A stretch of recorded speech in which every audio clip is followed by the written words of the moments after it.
Give us and enlighten our audience about what your background and all the things you've endured. Man, that's ooh.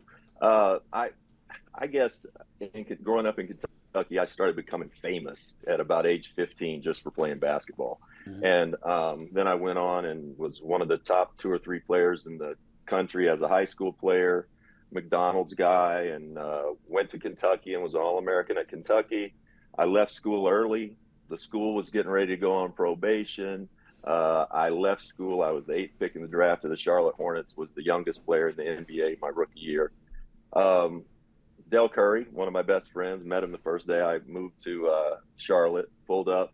Dell and Muggsy were there. Muggsy lived right down the road, but Dell was there with Sonya and a little baby Stephen Curry, welcoming me to the apartment complex and helped me move my stuff in. And those Right. guys have been my best of friends forever. And then I played 12 years in the NBA, had a pretty good career, I guess. And the second that I got out of the NBA, I apparently filled the void of competition in basketball with painkillers. Mm. And I spent the better part of 14 years on and off of painkillers, in and out of rehab 3 times. Finally, in 2014, I was arrested. I was arrested for shoplifting, and every time I have to say that, it just makes me want to hide. Mm. And I was strung out. I was trying to support a horse racing, gambling addiction, but mainly a painkiller addiction. Mm. And it was the first time I'd ever been in trouble. And I guess at that point, my life had kind of gone to shit. Bad choices over a period of 14 years will do that to you. I was broke. I was broken as a person. I went to rehab, and this time it took, for whatever reason. I paid attention. I ended up getting a lot of therapy and realizing how important that is for me in my life. And I wish I could have done it at age 18. It might have helped me a little bit more. Mm-hmm. So I got out of rehab, fast forward a couple years, and University of Kentucky media, they asked me to come back and do, and I'd always done, NBA TV and TNT over the years, even though I was probably on painkillers from time to time. Right. So I'd been in the media landscape quite a bit. Then I went back to Kentucky, started doing their basketball games, radio basketball games. That led to doing the Charges podcast with my guy Steve Nash. It was his idea, and he asked me would I want to do the Charges podcast, which was about former athletes getting in trouble and trying to right their lives a little bit.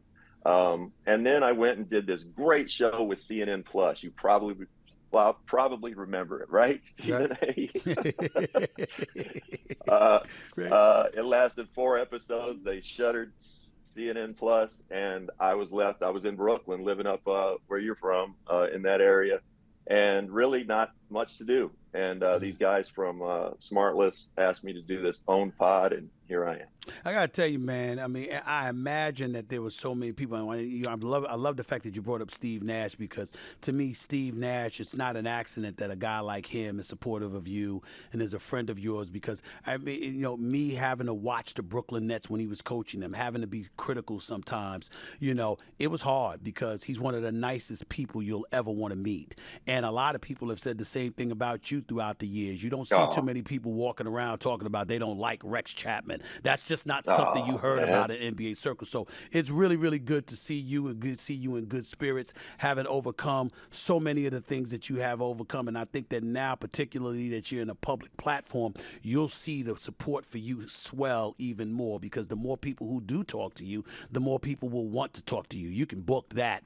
And I'm wondering I appreciate that. What level of inspiration does your trials and tribulations, your struggles, what level of inspiration does that serve when you're actually interviewing somebody on your podcast? Because I think it's not just about talking about their highs. It's about talking about the road that they travel to get to those highs, which sometimes obviously ain't the easiest road that has been traveled. What has that been like for you, and how receptive have they been to you, obviously knowing something about you along the way before they even choose to sit down and interview with you?